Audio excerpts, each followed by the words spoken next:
Esta es la primera parte de la tercera mesa que tendremos en la jornada. Bienvenidas. Hola.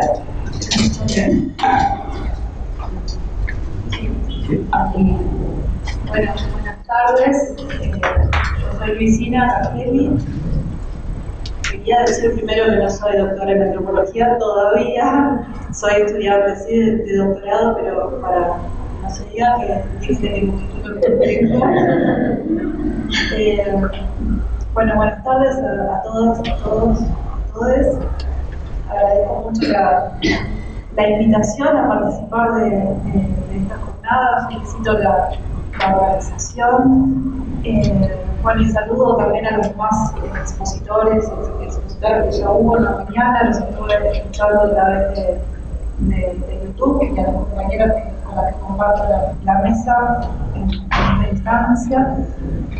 Yo entiendo que fui invitada por mi trabajo, mi labor como investigadora y como antropóloga, pero como el compañero recién me presentó, me es un poco ineludible en estas instancias no ponerme ese otro sombrero que es el de hermana de una mujer con discapacidad. Mi hermana se llama Noelia, vive en Paysandú.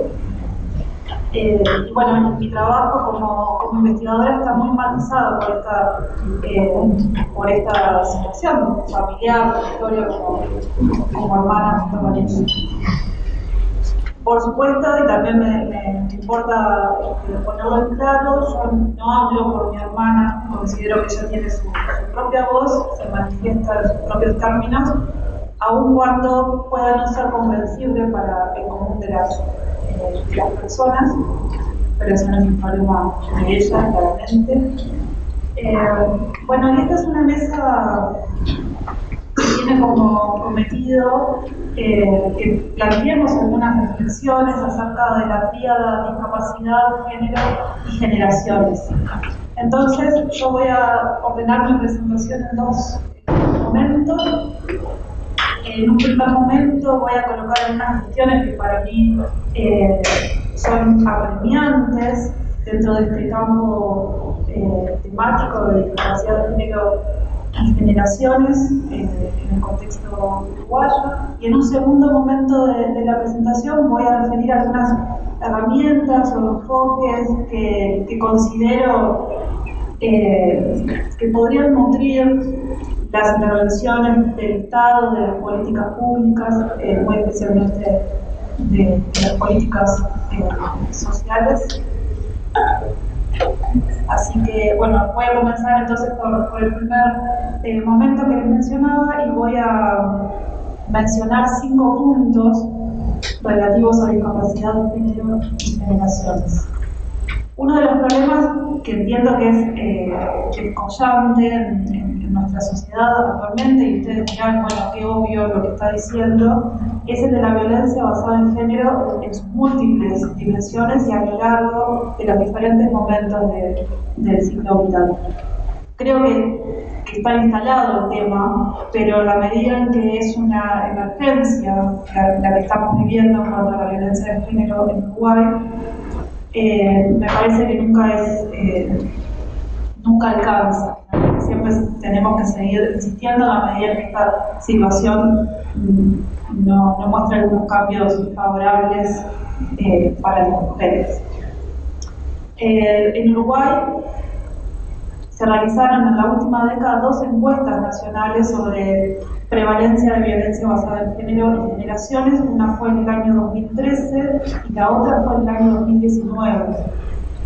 Y llamativamente considerando el avance que para esta fecha ya había en la temática, también en el conocimiento de la perspectiva interseccional, la primera de estas encuestas no incluyó discapacidad como una variable en el año 2013. Sí, lo incluyó la segunda, de 2019, si bien ahí se menciona que los datos son algo fragmentarios y que no se pueden realizar generalizaciones, pero es interesante lo que se plantea, es un material de consulta al que podemos acudir, y ahí se expresa que las mujeres con discapacidad no estarían expuestas a una mayor violencia basada en género que las mujeres sin discapacidad, lo cual, en principio, podríamos decir, bueno, nos llama la atención ese dato, es algo bueno, entre comillas, ¿no? Siempre que estamos hablando de violencia las cosas no son muy buenas, que digamos, pero la verdad que a mí esa conclusión, ese dato me hizo pensar bastante, y sin intención de desacreditarlo, me preguntaba cuando leía esa información si no estaremos sesgando nuestra comprensión de las situaciones de violencia que viven las mujeres con discapacidad al leerlas con la perspectiva, con las lentes de las situaciones que viven las mujeres sin discapacidad. Como pregunta para reflexionar, ¿no? O por lo menos lo que a mí me sugiere. Se hizo un estudio muy importante en los últimos años sobre violencia basada en género y discapacidad, ¿no? Tal vez sería importante recurrir, bueno, a qué se encontró en esa investigación acerca de cómo las propias mujeres con discapacidad perciben, viven, reconocen y a quiénes les manifiestan y qué caminos institucionales se encuentran para seguir una vez que estas situaciones son visibilizadas, ¿no? El segundo punto que quería mencionar en relación a la violencia basada en género, es que me parece que es importante pensarlo desde la perspectiva de las masculinidades y en dos direcciones.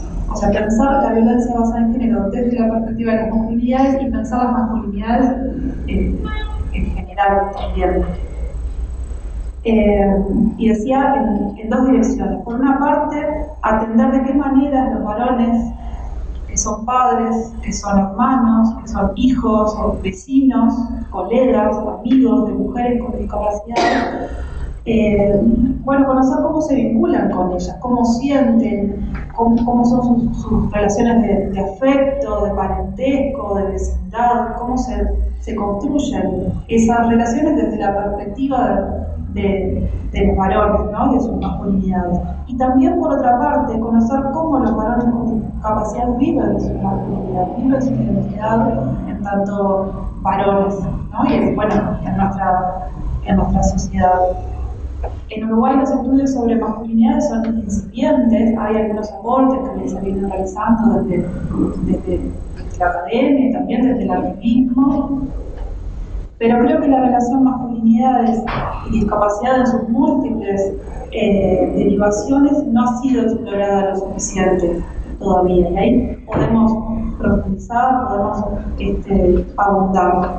Creo que conocemos muy poco acerca de cómo se sienten y cómo se desenvuelven frente a situaciones de discapacidad los varones o las personas también en un ámbito laboral, en un ámbito educativo, que se relacionan con mujeres con discapacidad, o los varones con discapacidad en estos propios ámbitos. ¿Qué le pasa a los varones con discapacidad cuando reciben los cuidados? ¿Quiénes esperan que sean las personas que les presten asistencia en el caso de que la necesiten? ¿No? Y poner eso en relación con lo que sabemos acerca de las experiencias de las mujeres con discapacidad.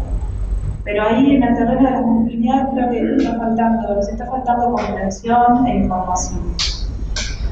En tercer lugar, quería mencionar, creo que hay otra cuestión que atraviesa la tríada de capacidad de género y generaciones y que tiene que ver con la autonomía, cómo se va configurando y reconfigurando a lo largo de los distintos momentos del ciclo vital y cómo hace posible o no la posibilidad de concretar determinados proyectos. No me refiero al proyecto de vida, esa idea tan un poco grandilocuente que tenemos, sino proyectos puntuales, lo que quiero hacer en el corto plazo, ¿no?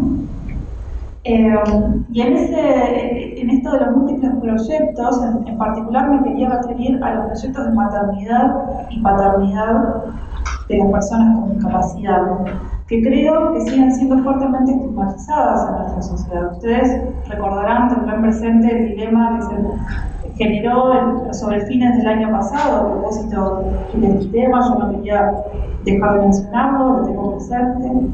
Pero en esta línea, en esta dirección, creo que es una concepción social bastante extendida, que mujeres y varones con discapacidad no deberían ser madres y padres, fundamentalmente cuando pensamos en personas con discapacidad intelectual.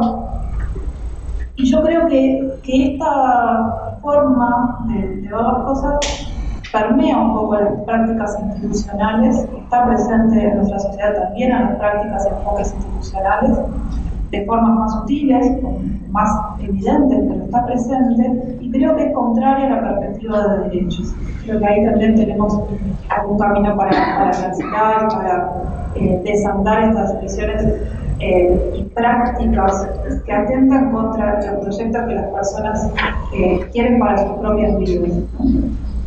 Y en cuarto lugar, encuentro de orden también referir a las violencias institucionales que recaen sobre los jóvenes con discapacidad de los sectores populares, específicamente los varones con discapacidad de los sectores populares. Y aquí hay otro enlazamiento específico que tiene que ver con juventud, con masculinidades, con discapacidad y con clase social, ¿no? Cómo estamos pensando la implicación, el enlazamiento de esas distintas dimensiones en los distintos lugares del Uruguay también, porque no es lo mismo, tenemos diferencias territoriales más allá de esta decisión entre Montevideo y el interior, sino en el espacio, en el territorio uruguayo en su diversidad. Y en este punto yo quiero hacer presente, sé que lo mencionaron hoy en la mañana, pero no quería dejar de volver a mencionarlo, hacer presente a Marcelo Ayala Neto. Marcelo era un joven de 20 años, nacido en Maldonado, que convivía con trastornos de salud mental y con una discapacidad psíquica, y había sido privado de su libertad y murió, bueno, en dudosas condiciones que aún no están esclarecidas en el CONCAR en mayo de este año. Yo creo que todas y todos recordamos ese doloroso episodio. En el informe especial que se presentó en el Parlamento a partir de la muerte de Marcelo, se menciona que es ineludible fortalecer los mecanismos de medidas alternativas que eviten que sean enviadas a prisión personas con trastornos de salud mental y que además han cometido delitos leves. Bueno, esto se habló también en la mañana. Y sabemos que la sobrepoblación de las cárceles uruguayas y las condiciones de reclusión constituyen un problema de magnitud actualmente y desde hace, en realidad, unos cuantos años ya. Y esto recae fundamentalmente sobre varones jóvenes de las clases trabajadoras, de sectores populares. ¿Y qué pasa si a ello le añadimos la perspectiva de la discapacidad? ¿No? Sé que se estuvo hablando de esto también en la mañana.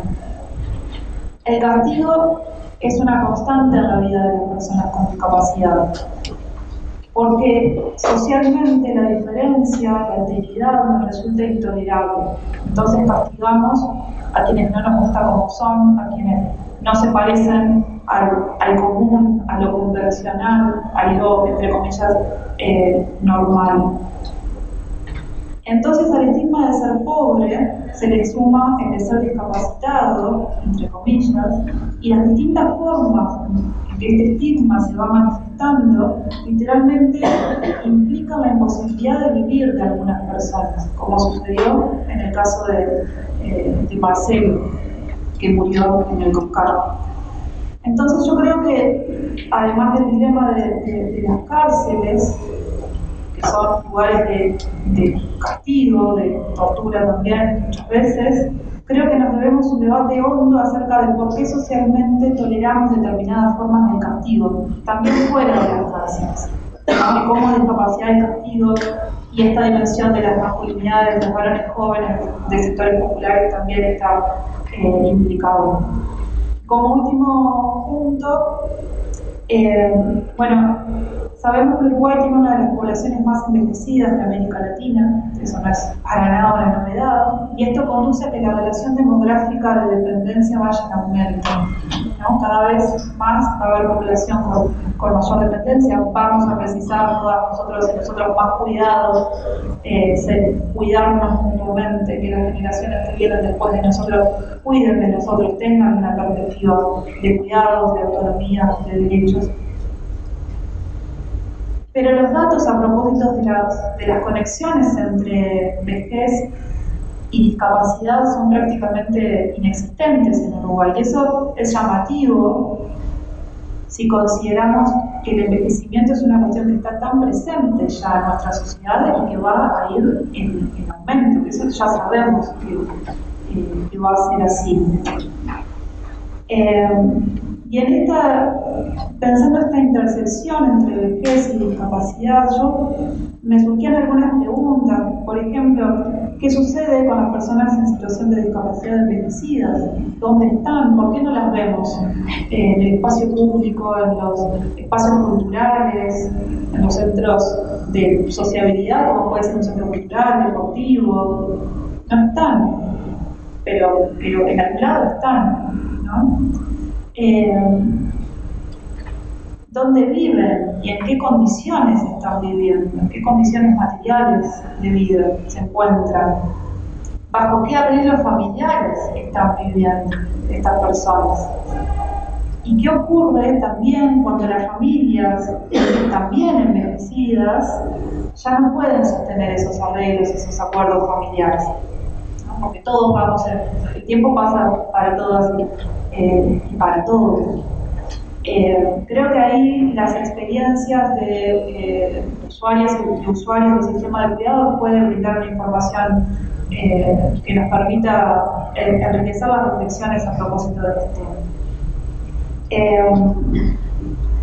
Bueno, y mencionados estos puntos, que eran sobre lo que yo quería reflexionar acerca de esta tríada de discapacidad, género y generaciones, en esta segunda parte, entonces, pasando a la segunda parte de la presentación, voy a mencionar 4 puntos, podríamos decir, no sé, herramientas, enfoques que creo que podrían ser útiles para pensar los diálogos entre el Estado y la sociedad civil en las temáticas relativas a discapacidad.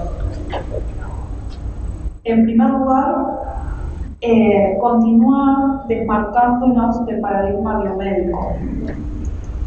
La biomedicina ha sido el conocimiento responsable de moldear el fenómeno de lo que en nuestras sociedades occidentales conocemos como discapacidad, ¿no? La discapacidad no es algo que existió desde siempre, la categoría de discapacidad es histórica y los múltiples diagnósticos que se engloban dentro de esa categoría de discapacidad también son históricos. En algún momento se definieron, se crearon, se difundieron socialmente. Y si bien el conocimiento médico puede contener aspectos valiosos, y creo que ahí también depende del uso que le damos, de ninguna manera puede ser el enfoque o eje dominante desde el cual abordar la discapacidad, porque es un enfoque que constriñe la vida de los sujetos a las relaciones de padecimiento, de salud, ¿no? Es un enfoque que nos acota en nuestra amplitud en tanto seres humanos, en las distintas dimensiones que comprenden nuestra vida. El segundo punto, en esto de los enfoques y las herramientas para nutrir el diálogo, creo que debemos seguir haciendo énfasis en poner en el centro del enfoque de derechos la dignidad de la vida de los sujetos. El enfoque de derechos es parte de las gramáticas, de los discursos, de los lenguajes del Estado y de las instituciones y de las políticas públicas. Eso no cabe duda. El discurso de derechos está presente. Bien, me quedan 5, ya termino. Pero bajo este discurso de derechos, y quiero enfatizar que es un discurso, en la práctica encontramos disímiles situaciones. Encontramos, por un lado, políticas de vanguardia, como es el sistema de cuidados, pero también encontramos situaciones como la de Marcelo, que les comentaba hace un momento, ¿no? Y todo eso convive dentro de las instituciones del Estado.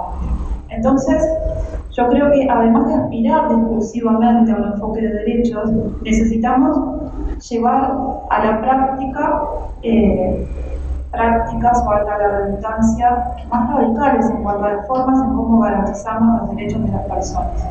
Y en ese sentido, creo que en esto de colocar la dignidad de la vida de los sujetos en el centro, lo más importante es saber qué es lo que los sujetos necesitan y demandan y requieren. Ellos tienen que poder decir cómo quieren transitar su vida. Eso no puede estar definido por las políticas del Estado, ni por otros actores o agentes sociales. En tercer lugar, creo que necesitamos ampliar el conocimiento que tenemos sobre las condiciones de vida, los imaginarios y los vínculos con las instituciones del Estado que tienen las personas con discapacidad. Sabemos algunas cosas, pero necesitamos saber mucho más. No me estoy queriendo referir a los datos duros, porque Uruguay se caracteriza por ser un país con sistemas de información sólidos y confiables. Podemos darle seguimiento histórico a muchos indicadores de pobreza, de ingreso, de trabajo, sino que me refiero a un tipo de conocimiento que refiere a las experiencias de los sujetos, a cómo viven, a cómo piensan, a cómo sienten, a cómo se relacionan en las distintas partes de nuestro país. Y por último, creo que es importante revisar el papel de las políticas e instituciones del Estado como instrumentos de normalización y disciplinamiento. Las políticas públicas no solo abordan distintos problemas sociales, sino que también en su propio proceso de implementación y desarrollo imponen modelos de comportamiento y exigencias a las personas, a las destinatarias de estas políticas públicas, a las personas con discapacidad y a sus familias también. Entonces, el vínculo con el Estado siempre es un vínculo un poco tenso, un poco problemático, no se termina del todo de configurar de una forma en que las personas se sientan verdaderamente respaldadas por las políticas y por las instituciones, porque se les imponen formas de comportarse, de ser, de pensar, y bueno, que originalmente no estaban planificadas ni pensadas por ellos. Las políticas e instituciones públicas tienen un componente civilizatorio y de gubernamentalidad, que quiere decir que inciden y regulan el comportamiento de los sujetos. Pero para mí debiera ser al revés, siempre que nos paramos desde esta perspectiva de derechos. El Estado no debe retirarse, yo no estoy queriendo decir eso, sino que el Estado debe estar presente para las personas, para los sujetos en los distintos momentos de su ciclo vital, en las distintas situaciones que se presentan en los distintos momentos generacionales, pero dispuesto a ser más que un agente interventor, un agente intervenido por los sujetos. Muchas gracias.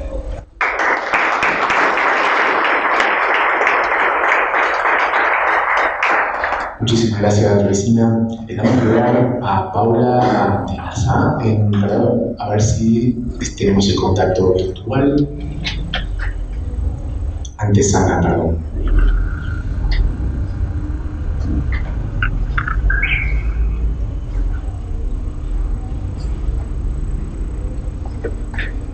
Aquí mientras aguardamos, bueno, quisiéramos realmente agradecer al servicio de intérpretes, las compañeras que el día de hoy nos están acompañando y brindando su servicio para esta jornada, para que bueno, pueda aumentar el grado de accesibilidad, y también a los técnicos del BPS, destacar su trabajo, que la verdad hoy en día ha sido fundamental.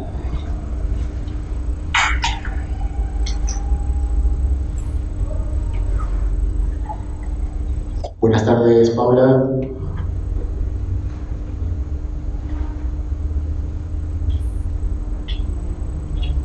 A ver, en el momento que nos pueda escuchar.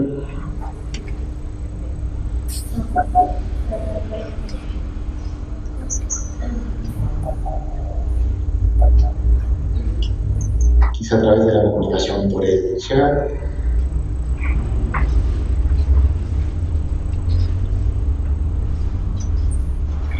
Hola, ¿cómo están? Un saludo muy caluroso de parte de Costa Rica, desde Costa Rica, quiero decir. Muchísimas gracias por invitarme a este congreso. Eh, eh, Quisiera decir primero que tengo detrás de mí la pantalla de los 16 días de activismo por la eliminación de la violencia contra las mujeres. Iniciamos estos 16 días en Naciones Unidas desde hace unos pocos días y me parece muy importante que este congreso se esté dando durante estos 16 días en que podamos además visibilizar y clamar por el fin de la violencia contra las mujeres con discapacidad. Si me lo permiten, voy a compartir mi pantalla para poder presentar a ustedes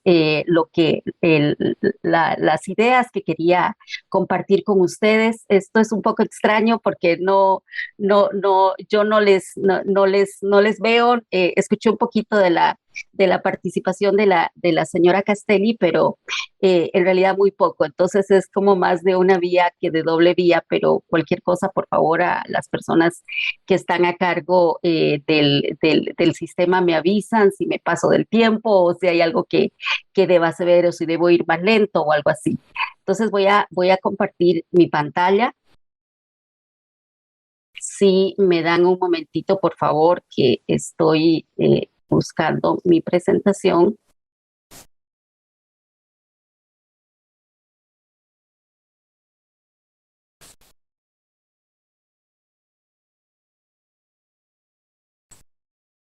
Muy bien, espero que la puedan ver. Si no la ven, por favor, que alguien me pueda decir. La voy a poner en pantalla completa y espero entonces que la estén viendo y si no, que me manden un mensaje por el chat o me lo hagan saber de alguna manera si todo está bien. Entonces, voy a compartir con ustedes algunas reflexiones relacionadas con la salud sexual y reproductiva y algunas, me voy a basar principalmente, me voy a centrar en el tema de los derechos sexuales y reproductivos y voy a tocar muy poquito el tema de violencia de género, pero es inevitable tocarlo porque es algo que está muy estrechamente unido lo uno a lo otro. Para ello, voy a utilizar datos, que me parece importantísimo, evidencia de Costa Rica, ¿no? Que surge de una encuesta que se hizo en el 2018 sobre las personas con discapacidad mayores de 18 años. Para empezar, mi primera pantalla tiene parte de una campaña que hicimos desde el Fondo de Población de Naciones Unidas hace unos años sobre algunas señas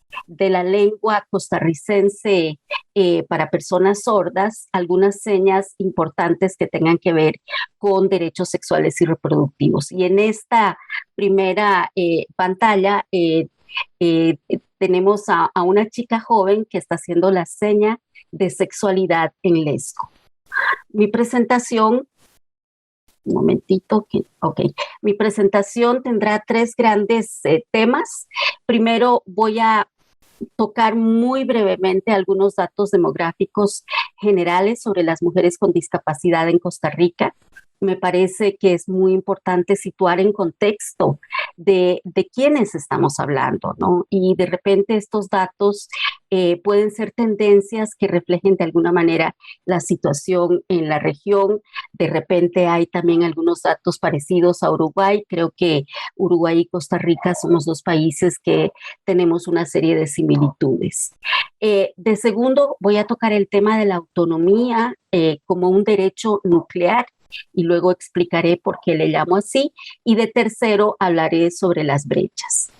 Entonces, para empezar, sobre los datos demográficos, lo ilustro en esta pantalla con la foto de un taller que realizamos para el estudio que ya les mencioné previamente, donde tuvimos una serie de grupos focales porque los datos estadísticos no se pueden leer si a la vez no se humanizan. Y para ellos necesitamos, además de la evidencia cuantitativa, la evidencia cualitativa, y ello lo podemos obtener en los testimonios y en las experiencias de vida de las mujeres con discapacidad. Previamente a la realización de la encuesta que les he mencionado del 2018, en Costa Rica se tenían los datos únicamente del censo del 2011, que señalaban que alrededor del 10% de las personas en el país eran personas con discapacidad.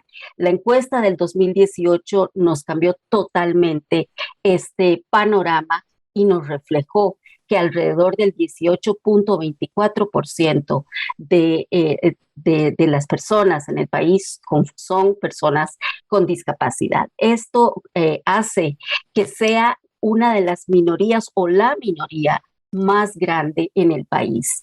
Y lo vemos, y vemos además que más del 60%, cerca del 61% de ese 18% son mujeres, frente al 39% que son hombres. Y esta relación se ve en los diferentes grupos de edades. Y vemos, por ejemplo, que en el grupo de 18 a 35 años, que es más o menos el 18% de la población, el 11% son mujeres, el 6.7% son hombres. En el otro grupo, que es el más grande, el de 36 a 64 años, donde se ubica alrededor de la mitad de las personas con discapacidad, el 29% son mujeres, el 20% son hombres. Y el tercer grupo, que son las personas de 65 años y más, conforman el porcentaje del 32%, que es un porcentaje muy significativo, ¿no? Y ahí las mujeres son el 20% frente al 11%. Y aquí escuché un poquitito de la intervención anterior de la señora Castelli y quisiera hacerme eco de sus palabras en cuanto a la intersección entre discapacidad y envejecimiento y la enorme importancia de que podamos avanzar en este tema. Costa Rica es un país en proceso de envejecimiento. En este momento, alrededor del 9% de la población está conformado por personas de 65 años y más. Creo que en eso compartimos ese rasgo con Uruguay. Y sin embargo, nos queda muchísimo camino por recorrer para poder tener este abordaje desde la perspectiva de los derechos humanos, de estas etapas de la vida tan importantes como es el envejecimiento, ¿no? Y que está tan asociado con la discapacidad, como nos lo dicen los números. Entonces, esta es una deuda grande y algo importantísimo que quiero resaltar de esta primera filmina es la enorme cantidad de mujeres que representan a las personas con discapacidad. Segundo, quiero presentar, no voy a detenerme de manera detallada en este gráfico, pero este gráfico que nos dice dónde están en el quintil de ingreso las personas con discapacidad, se responde que la mayor cantidad de personas con discapacidad se concentran en los dos quintiles de menor ingreso, que son específicamente para el caso de las mujeres el 30% y para el caso de los hombres prácticamente igual, el 30.4%. Aquí entonces vemos el binomio que tanto se ha hablado en el pasado, pero que es importante subrayar, el binomio entre discapacidad y pobreza. Y si tomamos aquí la definición del modelo social de la discapacidad, que pone el acento en el ambiente, si el ambiente, un ambiente más habilitador, menos discapacidad, un ambiente menos habilitador, más adverso, más discapacidad. Entonces, obviamente, cuando tenemos una sobrerepresentación de personas con discapacidad en los quintiles de menor ingreso, donde hay más pobreza, entonces obviamente que podemos concluir que tenemos personas con unos niveles mayores de discapacidad sin acceso a aquellos recursos y oportunidades necesarios para tener una vida al igual que todas las demás personas, ¿no? Con iguales accesos. Estos son dos datos muy grandes, muy gruesos, pero que son importantísimos para tener este contexto. Luego quiero entonces referirme a la autonomía, como dije anteriormente, como un derecho nuclear. Y aquí ilustro esta parte de la presentación con la imagen de una mujer activista por los derechos de las mujeres con discapacidad que integró la delegación costarricense que fue a la cumbre de Nairobi en el año 2019. Esta es una señal de avance, ¿no? En el tanto en que las necesidades y las demandas de las mujeres con discapacidad son llevadas por ellas mismas a un evento cumbre tan importante como lo fue Nairobi. Hace 25 años en la conferencia del Cairo no había mujeres con discapacidad, ese es un avance. Sin embargo, está matizado también por la contradicción de las enormes barreras que hubo en Nairobi, ¿no? Y aquí yo soy del Fondo de Población de Naciones Unidas, pero es importante tener esa autocrítica, ¿no? De que si promovemos la inclusión, la participación de las personas con discapacidad de manera paralela, debemos asegurar que se dan las condiciones para que esa participación sea real. Y quisiera entonces partir del derecho a la autonomía corporal, ¿no? Y se puede definir el derecho a la autonomía corporal, que es una de las autonomías, tal vez una de las más vitales en el caso de las personas con discapacidad y en el caso de cualquier persona, como el poder y la capacidad de decidir sobre nuestros propios cuerpos y futuros, sin violencia ni coacciones. Esto incluye decidir si queremos mantener relaciones sexuales, cuándo y con quién. Incluye decidir si queremos quedar embarazadas, cuándo o de quién, y significa la libertad de acudir a un médico o médica cuando sea necesario.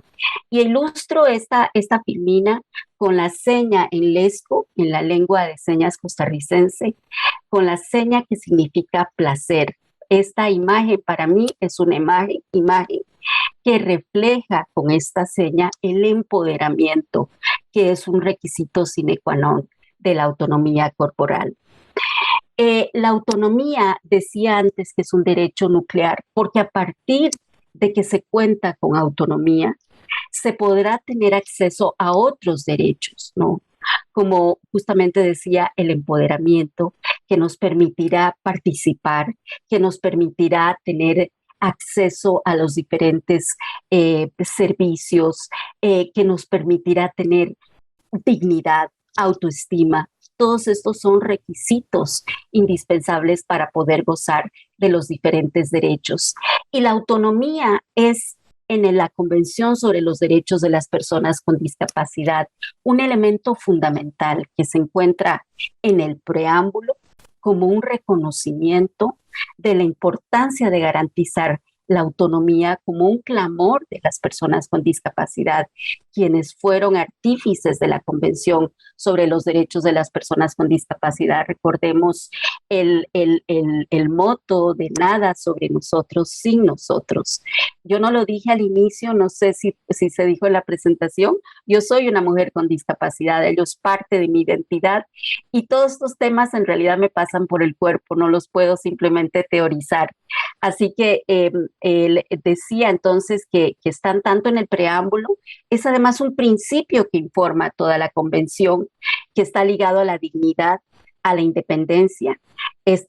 La autonomía tiene que ver con ello justamente, es lo que nos hace personas humanas, personas desde la base misma de seres, ¿no? La dignidad estuvo a la base justamente de todos los instrumentos de derechos humanos que se han promulgado hasta el momento, pero a la vez el garantizar la posibilidad de gozar de esa autonomía se convierte en una obligación para los estados a la luz de la Convención sobre los Derechos de las Personas con Discapacidad. ¿Qué busca el derecho a la autonomía? En primer lugar, tener la posibilidad de construir un proyecto de vida en igualdad de condiciones con las demás personas. Y para mí el proyecto de vida es decidir qué es lo que yo quiero ser, ¿no? Es tener esa posibilidad de decidir y de planear y de sentir de que yo en determinado plazo estaré en tal o cual lugar. Pareciera algo sumamente básico y sin embargo a muchas personas con discapacidad esa posibilidad de diseñar su presente y su futuro se le ha sido negado por no tener acceso a la autonomía. El derecho a la autonomía implica el respeto a los derechos humanos, como ya dije hace un momento. Implica también el respeto a los derechos patrimoniales. Implica, sin duda alguna, y aquí lo subrayo, el respeto a los derechos sexuales, reproductivos, civiles, electorales y el respeto a las habilidades y a las capacidades. Voy a centrarme brevemente en los derechos sexuales y reproductivos en 4 grandes grupos a la luz de la Convención sobre los Derechos de las Personas con Discapacidad. Esta convención, como ustedes saben, realmente viene a incorporar en un instrumento de derecho internacional el derecho de las personas con discapacidad a los derechos sexuales y reproductivos, valga la redundancia. Porque si bien estos derechos habían sido claramente establecidos en el programa de acción de la Conferencia del Cairo y retomado por otros instrumentos, en lo que toca a las personas con discapacidad, la Convención es el primer instrumento que así lo establece y lo hace de una manera bastante detallada. En primer lugar, tiene que ver con el rechazo a todas las formas de adopción de decisiones sustitutivas, que está en 2 grupos de artículos, el artículo 12 y el artículo 25 de la Convención, y tiene que ver necesariamente con el tema de la capacidad jurídica, ¿no? Y ustedes saben, la Convención en este sentido abre este nuevo paradigma de el apoyo para la toma de decisiones en vez de la sustitución de la toma de decisiones. Entonces, tiene que ver con proporcionar el acceso al apoyo para el ejercicio de la capacidad jurídica, tiene que ver con el establecimiento de las salvaguardias adecuadas y efectivas, con el acceso a programas y a la atención de la salud sexual y reproductiva asequibles y de calidad. El segundo grupo de derechos tiene que ver con poner fin a la discriminación en el matrimonio, en la familia, en la paternidad, maternidad, en las relaciones personales, y está en el artículo 23. Y hacía falta realmente porque ha sido y es una práctica extendida realmente negar el derecho de las personas con discapacidad a casarse, a tener una familia, a ser madres, padres, etcétera.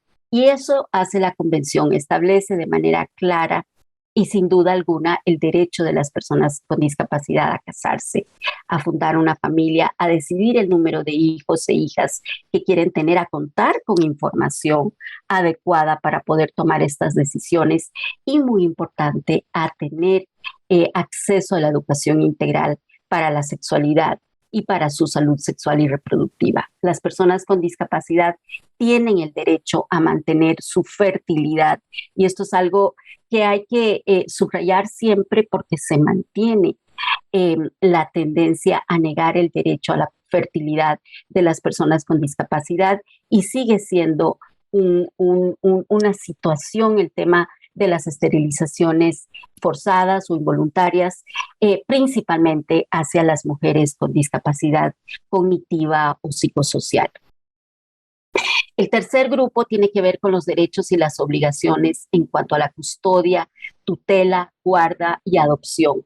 Se decía anteriormente que las personas con discapacidad tienen derecho a tener hijos e hijas. También este artículo nos refuerza con otro principio, que es el del interés superior del niño y de la niña. Y ese es uno de los parámetros fundamentales que establece también la Convención para poder hablar de estos temas del acceso a la paternidad, a la maternidad, a la tutela, a la custodia, etcétera, la adopción. Pero además se establece la obligación de los estados a prestar asistencia apropiada a las personas con discapacidad para el desempeño de la crianza. Y aquí nuevamente es importante traer a colación los principios de la vida independiente, que fueron los principios que informan a la Convención sobre los derechos de las personas con discapacidad.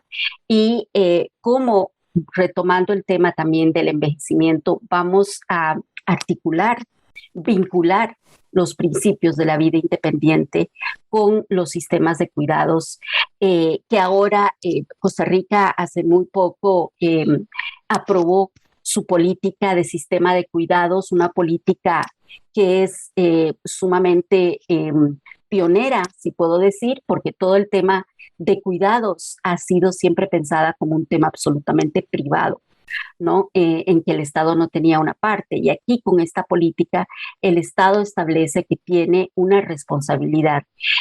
Pero bueno, una discusión que creo que es importante que demos también es que cuando hablamos de vida independiente, justamente hablamos de aquellos apoyos que se requieren para garantizar esa independencia de las personas con discapacidad, ¿no? Y hablamos de las ayudas técnicas y hablamos de la asistencia personal humana y vemos entonces, no tanto desde el punto de vista del cuidado, sino de esos apoyos y asistencias que puede ser como desde la silla de ruedas, el audífono, las muletas, a la asistencia personal humana también, pero que son los elementos que facilitan la posibilidad de la vida independiente. Entonces son temas que tenemos que discutir, que tenemos que conversar en mayor profundidad.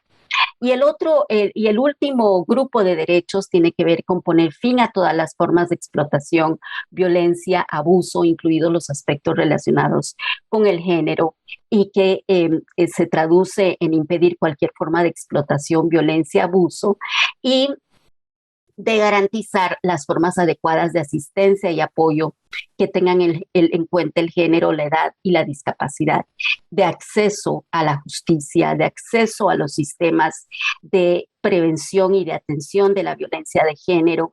Aquí en Costa Rica se dan grandes discusiones porque la entidad encargada de dar atención a las sobrevivientes de violencia de género dice que sus servicios no son accesibles para las mujeres con discapacidad. Entonces, le tira la obligación, por decirlo de alguna manera, al Consejo Nacional de las Personas con Discapacidad, que a su vez dice, nosotros no tenemos la experticia para dar apoyo a las sobrevivientes de violencia de género.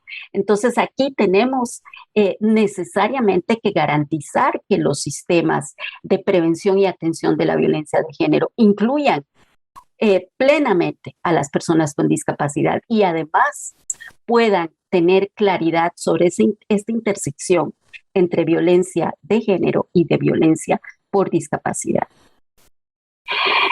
Voy a hablar ahora de las brechas, que es un poco cómo, por lo menos desde la realidad de Costa Rica, se traducen, se refleja si se respetan o no estos derechos que la Convención establece. Y aquí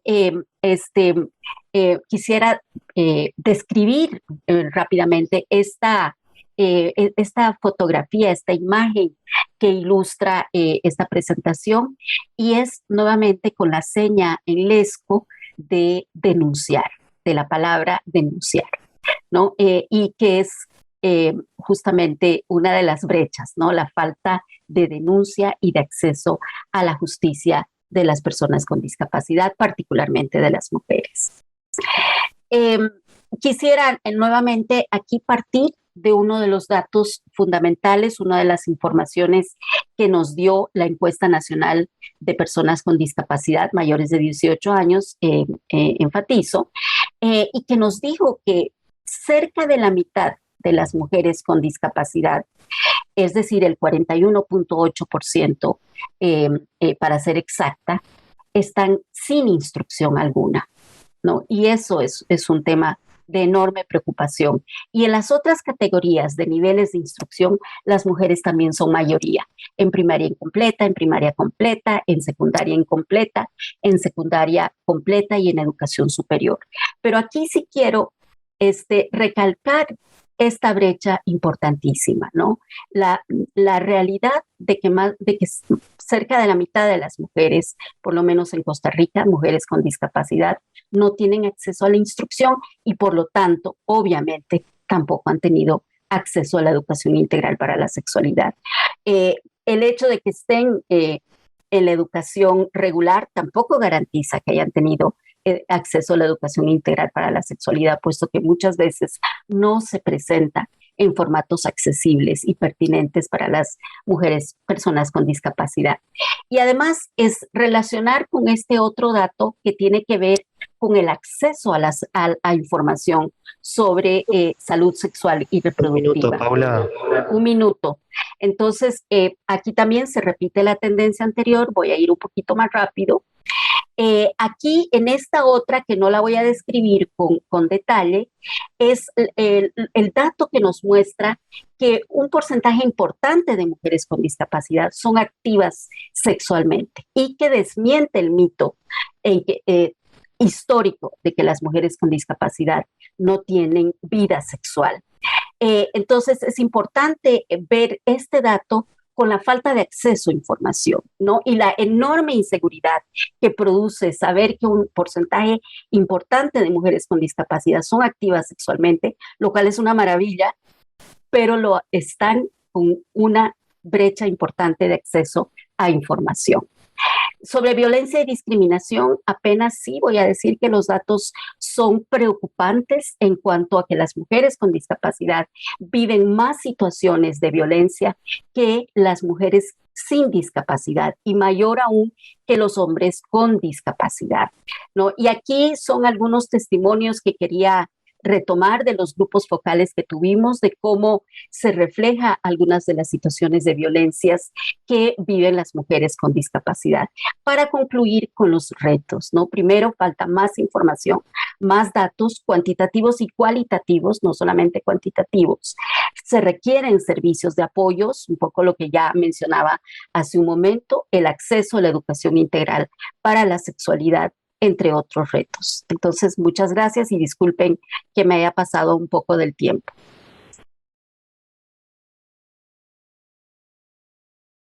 Paula Montesana, damos lugar a Sandra Fernández y Verónica Galicia desde el equipo de INCO. Bueno, buenas tardes. Quiero decir que nos tocó la mesa más difícil, que es la que tiene el desafío de no dormir a nadie después de comer. Bueno, primero agradecer y festejar estos encuentros, que ahora me siento la voz, porque primero que nada son oportunidades de enunciación, ¿no? La oportunidad de decir, pero ahora agregaría, después de haber estado toda la mañana, también la oportunidad de escuchar y de aprender mucho. Así que bienvenidos a estos espacios. Contarles, bueno, lo que pudimos preparar con el equipo. Sandra, y hay dos compañeras, Jimena Prato y Josefina Mora, y también incluir a tres compañeros que si bien hoy no son parte del equipo, fueron parte de todo este trabajo en estos años, Cecilia Charquero, Laura Abad, que la tenemos ahí, y Matías Rovira. También fueron parte de la línea de pensamiento que hoy quisimos traer.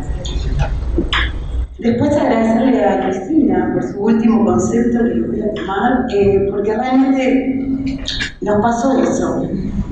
Venimos a compartir una experiencia que no imaginábamos que nos íbamos a encontrar, no imaginábamos todo lo que íbamos a aprender, vinculadas a la intervención con discapacidad intelectual. Pero vinculado más que nada a qué pasa antes de la discapacidad, qué qué pasó antes. Y por eso este concepto de ser intervenidas por los sujetos, podríamos decir que no es eso, así que gracias porque vino al pelo.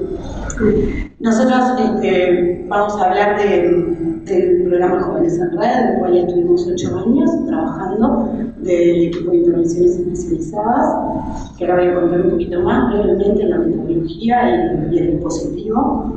Y bueno, la idea es evidenciar la interseccionalidad también entre las distintas vulnerabilidades, como la pobreza, la violencia basada en género y generaciones, salud mental y discapacidad. Y poder siempre, desde una mirada crítica, intentar decir, enunciar y aportar al sistema de respuestas. Y entendemos que la política tiene que aprender de sí misma y poder transformarse desde ahí.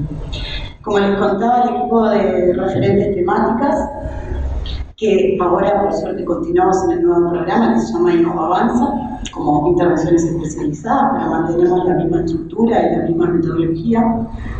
Por lo tanto, el desafío es tomar todo lo aprendido, ¿no?, para incorporarlo a los nuevos desafíos que se presentan. Bueno, el equipo se proponía intervenir de forma transversal, aportando una mirada específica en problemáticas de alta complejidad.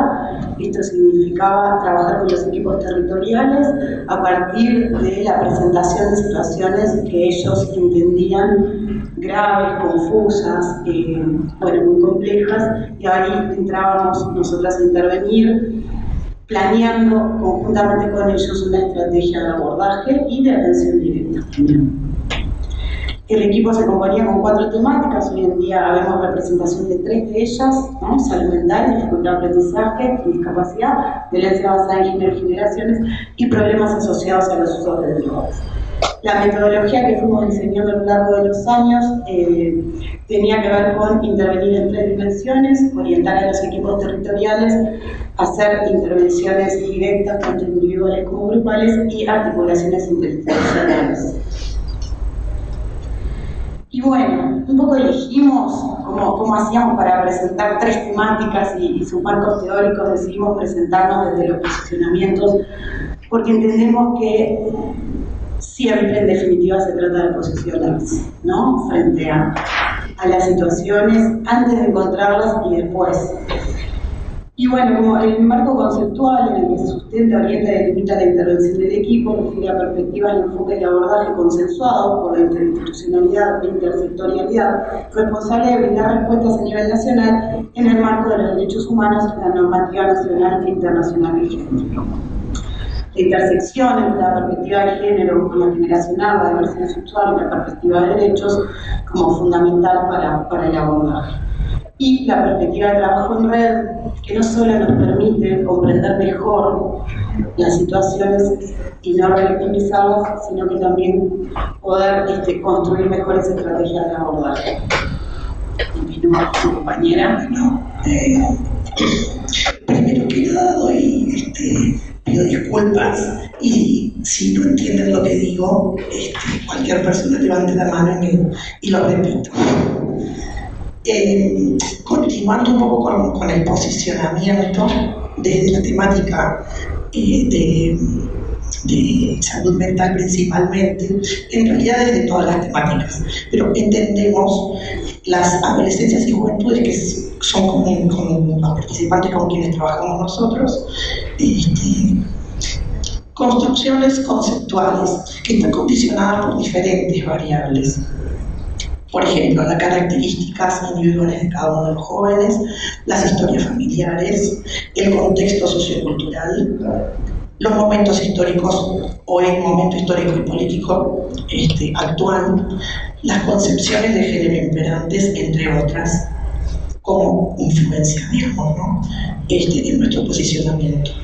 A su vez, a nivel de lo que entendemos como construcción psíquica de las adolescentes y las juventudes, entendemos que cuentan con la oportunidad de transformar su identidad, de crear una historia diferente de vida a las historias familiares que los preceden y que las preceden. Entonces entendemos esto como una primera infancia. debido a dada la psicoplasticidad de las manifestaciones de este momento vital, ¿no?, de las adolescencias y juventudes, no recomendamos un diagnóstico estructural definitivo de la subjetividad de los adolescentes y los jóvenes, porque pensamos que podrían ser iatrogénicos e incluso planificantes. En relación a digamos, las dificultades de aprendizaje, la temática de dificultades de aprendizaje y discapacidad, desde distintas perspectivas teóricas, las comprendemos desde las múltiples complejidades que implican y las manifestaciones a su vez singulares. Entendemos las dificultades de aprendizaje secundarias como todas aquellas que no son las primarias, digamos, ¿no?, y que son secundarias a, por ejemplo, una alteración, principalmente problemas psicológicos, sociales, institucionales, estados depresivos, a veces déficit de atención, alteraciones sensoriales. Y aquí hacemos énfasis en que desde el equipo incluimos también todos aquellos factores, situaciones, vivencias que inciden en las historias de vida de estos adolescentes y jóvenes con los que trabajamos, como por ejemplo violencias, situaciones de abuso, de pobreza extrema, de desamparo, de desnutrición, entre otros factores. Cuando hablamos de discapacidad, a su vez, nos referimos siempre a los conceptos de barreras y situaciones de discapacidad, ya que ambos conceptos comprendemos que están implícitos en la misma concepción de discapacidad, como se define actualmente desde el modelo social o de barreras sociales. Bueno, si tomamos en cuenta, por ejemplo, la definición de discapacidad intelectual de la Asociación Americana de Discapacidades Intelectuales y del Desarrollo, esta definición dice que la discapacidad intelectual es un estado individual que se caracteriza por presentar limitaciones significativas tanto en el funcionamiento intelectual como en la conducta adaptativa, tal y como se manifiesta en las habilidades adaptativas conceptuales, sociales y prácticas, y por ser originada antes de los 18 años. Investigando un poco y haciendo una comparación entre ambos manuales, DSM-4 y DSM-5, vemos que en el DSM-5 aparece como un apoyo, o sea, la recomendación es que debe de haber un apoyo constante en la escuela, el trabajo o la vida diaria, y que el trastorno intelectual debe de ir acompañado de dificultades significativas en la función adaptativa, en uno o más aspectos de la realidad de las actividades de la vida diaria. Por ejemplo, la comunicación, la participación social y la vida independiente. A su vez, en el DSM-4, vemos que el trastorno se sitúa antes de los 18 años, en el DSM-5 en el periodo de desarrollo. En ambos casos estamos hablando de infancia y adolescencia. El DSM-5 alude a que los trastornos del desarrollo coexisten frecuentemente. Por lo tanto, inferimos que la discapacidad intelectual puede y coexiste, de hecho, con las dificultades de aprendizaje y viceversa. Bueno, un poco volviendo con qué nos encontramos, capaz que hago brevemente un resumen de qué se trataba el programa para quienes no lo conocían. Era un programa que trabajaba con jóvenes de 15 a 24 años en situación de extrema pobreza que no estuvieran insertos en el sistema educativo formal y laboral. No estaba pensado encontrarnos con situaciones de discapacidad, no estaba contemplado en el inicio, y bueno, y nos fuimos sorprendiendo. ¿Qué podemos decir a 8 años? Y bueno, como observación, ¿verdad? Podemos decir que la metodología nos permitió ver dificultades de aprendizaje que no habiendo sido atendidas, diagnósticos y tratamientos no realizados en la primera infancia y o adolescencia, o sea que encontramos a gurises de 20, 18, 21 años que habían transitado toda su vida sin recibir las atenciones necesarias en el momento indicado. Como otro segundo punto, psiquiatrización de la violencia y ausencia de tratamiento frente a sintomatologías graves, ¿no? Digamos que si bien el síntoma era visualizado, no era tratado de forma integral. Y en grandes cantidades, historias de abuso sexual, maltrato grave en la infancia y adolescencia no detectadas o sin abordajes efectivos de protección. En relación a este primer punto de dificultades de aprendizaje no atendidas, vemos que la mayoría de la población con la que trabajamos en esos años está atravesada por múltiples vulneraciones que han ido produciendo a lo largo del tiempo dificultades de aprendizaje.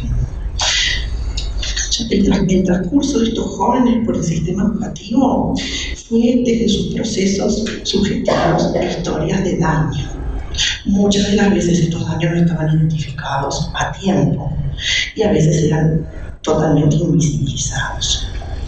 Cabe resaltar que la complejidad de algunos daños y su prolongación en el tiempo y en la intensidad de los mismos produce graves dificultades, irreversibles a veces y muy difíciles de diagnosticar.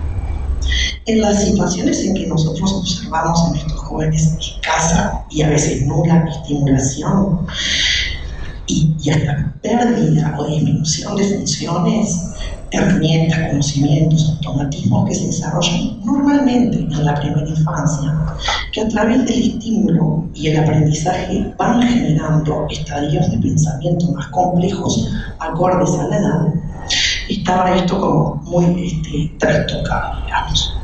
Hemos visto también que en estos jóvenes y adolescentes con los que trabajamos, por todas estas razones que ya expusimos, no pudieron generar esa estimulación necesaria. Esto provocó que en algunos casos hubieran situaciones de lo que se podría mencionar como analfabetismo funcional. En esas situaciones, los síntomas que presentan los jóvenes invisibilizan las situaciones que los producen, provocando que estos síntomas se consideren parte de la identidad de los sujetos. En un 42% de los jóvenes atendidos en el 2019, solo en el 2019, ¿verdad?, por la referencia en salud mental del programa, recibieron o habían recibido en su infancia atención psiquiátrica. Esto representa un porcentaje muy alto, ¿no?, llevándonos nuevamente a pensar sobre la forma de conceptualizar las problemáticas de los jóvenes, considerando que las dificultades en el desarrollo y las situaciones de violencia y desamparo son abordadas desde un modelo que hace prevalecer la atención psiquiátrica dentro de los abordajes de salud mental. Y el abordaje, en estos casos casi exclusivo desde la psiquiatría y en algunos casos con escaso seguimiento de estos abordajes, representa una perspectiva muy limitada, que no incluye otros abordajes integrales de atención. Por ejemplo, en edad adulta, que son abordados como un diagnóstico cronificante de la persona, desconociendo la historia de daño que ha sufrido. Estos diagnósticos crónicos pueden producir discapacidades psiquiátricas incluso. Y el daño no solo lo produjo la violencia, sino también los abordajes iatrogénicos. Bueno, nos queda poquito tiempo, a ver si llegamos. Tercer punto, ¿no? La violencia producida en tempranas edades produce efectos de daño devastadores que afectan el desarrollo vital de cualquier niño, niña y adolescente. Capaz que, bueno, mencionar que nos hemos encontrado con muchísimas situaciones donde las manifestaciones de la violencia eran a través de maltratos extremos, abuso sexual, explotación sexual, vividas durante toda la vida, ¿no? Y ahí nosotros traemos hoy como algo, una hipótesis, muy humildemente porque no tenemos cómo comprobarla, pero podemos decir que en estos años vimos que la violencia, sus efectos y las consiguientes trayectorias de daño producen y mantienen condiciones de discapacidad intelectual. Es algo que, bueno, que a través de observar estos recorridos y estas trayectorias de daño, nos surgió y nos surgían las ganas de compartirlas y de, bueno, poder problematizarlo, ¿no? al tiempo. Acá nos hubiera gustado traer porcentajes, números, porque realmente por el programa pasaron casi 8.000 gurises. Nosotros trabajamos con 30 equipos en todo el territorio, en contextos muy críticos. Y bueno, capaz que elegimos 2 viñetas, que una vez se pregunta, bueno, ¿alcanza a mostrar muchos números o alcanza con que nos encontremos con una sola situación que nos interpele y que nos haga sentir que ese desconcierto, ¿no?, de cómo comprenderla y de qué hacer a partir de ahí? Bueno, resumiendo, un joven de 17 años, no sabe leer y escribir, pero aprobó la escuela. Nunca fue llevado a hacer un diagnóstico y pasa muchísimos años desvinculado del sistema educativo y desvinculado de toda referencia institucional, ¿verdad? Que así es como encontrábamos a la mayoría de los gurises, totalmente aislados. Se realiza un psicodiagnóstico, se solicita una pensión, se diagnostica una discapacidad intelectual moderada, se realiza un proyecto personal, se logra inscribir en UTU, en FPB, de gastronomía, lográndose un proceso de inclusión educativa exitoso, entendiendo que acredita la concurrencia del FPB, pero no la aprobación del ciclo básico. Una joven de 21 años, en sus 15 denuncia a su padrastro por abuso sexual desde su infancia, es ingresada en UNAM por amparo a partir de conductas disruptivas y heteroagresivas, es ingresada a una clínica psiquiátrica para pacientes agudos. Luego de 3 meses se deriva a un hogar, clínica psiquiátrica en el interior, en donde permanece viviendo desde sus 16 hasta sus 21 años. Diagnóstico: posible inicio de una esquizofrenia. Bueno, a modo de cierre de nuestra presentación, diremos que del total de jóvenes atendidos por la referencia de dificultades de aprendizaje y discapacidad durante el año 2019, un 72% de ellos presentaban dificultades de aprendizaje y un 28% de discapacidad. Muchos de ellos con discapacidad intelectual leve y sin un diagnóstico previo. Muchos son jóvenes con dificultades de aprendizaje, que se han vuelto crónicas, que han vivido toda la vida en contextos de mucha vulnerabilidad, que no accedieron a servicios esenciales ni a intervenciones adecuadas, produciéndose a lo largo de los años una discapacidad. Esto además produce aislamiento, exclusión de diversos ámbitos sociales, educativos, reproduciendo y fortaleciendo las barreras y falta de oportunidades, quedando invisibilizadas las condiciones de producción del daño. Se trata de una población a la que se le hace muy dificultoso poder acceder a los diagnósticos y más aún a los tratamientos posteriores al diagnóstico, por tener un elevado costo económico y pertenecer a grupos familiares que no acceden a ninguna cobertura por FONASA. Consideramos que estas situaciones de larga data impactan en los aprendizajes, en la percepción como sujeto aprendiente desde autoestima, ya que la falta de atención, concentración y bajo rendimiento son enjuiciados la mayor parte de las veces desde una lógica calificatoria, desconociéndose a su vez la historicidad y complejidad situacional que guarda una lógica con aquellos que la producen. Es decir, que se produce la dificultad y no se la asocia a aquellos que la causan. Bueno, para terminar estas reflexiones finales, que las voy a leer para que no se me pierda ninguna idea, consideramos nosotros que las ausencias institucionales en la detección de las violencias, en las dificultades de aprendizaje y las consecuentes respuestas limitadas que se brindan de acuerdo a la sintomatología vinculada a la salud mental, refuerzan los daños, produciendo en la vida de los niños y adolescentes situaciones graves que determinan el desarrollo vital. Nos preguntamos si estas ausencias institucionales, fragmentaciones en la intervención, omisiones y abordajes iatrogénicos constituyen en sí mismas barreras que producen situaciones de discapacidad. Nada, por último, creo que los que trabajamos con niños y adolescentes tenemos una grandísima responsabilidad. Muchas gracias.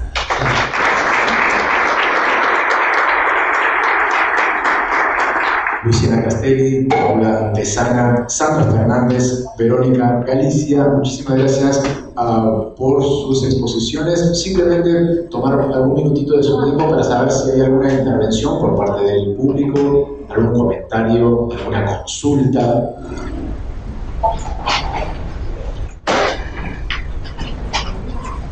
Los volvimos. Es un horario completo. Sí. Perdón, habría el micrófono para la gente que nos está acompañando de forma online para que pueda también acompañar su pregunta. Sí, gracias. Me quedé pensando en la hipótesis, ¿no? Y nosotros como familiares, más allá de que tenemos, nos identificamos más como trastornos de salud mental graves, leyendo la ley y conociendo todas las situaciones discapacitantes que puede haber a nivel de un Estado con baja protección social o con dificultades socioeconómicas, sobre todo en situaciones de miseria, nos preocupa mucho todo el tema de la primera infancia. Y yo creo que del tema de la primera infancia, la crianza y el enfoque es el desarrollo. No solo los aspectos nutricionales, que son los que tradicionalmente se evalúan, sino el tema del desarrollo y la negligencia de los padres que no se ocupan de sus hijos adecuadamente por ignorancia, por depresión y por lo que fuera, y que eso es una violencia, es la primera violencia, la negligencia y el cuidado. Si asumimos que es violencia también, la falta de atención adecuada en la primera infancia, yo creo que cierra mucho más, pero nos preocupa muchísimo lo que ocurre en la primera infancia, donde ya hay situaciones de violencia explicitadas en temas de la alimentación y del desarrollo, y que eso está comprobado científicamente y que se expresan después. Por eso nosotros siempre propiciamos, cuando hacemos la campaña de salud mental, que se empiece en la población, y este país tiene una deuda con eso. Y me acuerdo cuando surgió Uruguay Crece Contigo, que había una propuesta de hacer campañas de apoyo a la crianza para que los papás y las mamás tuviéramos más claro cómo cuidar mejor a nuestros hijos.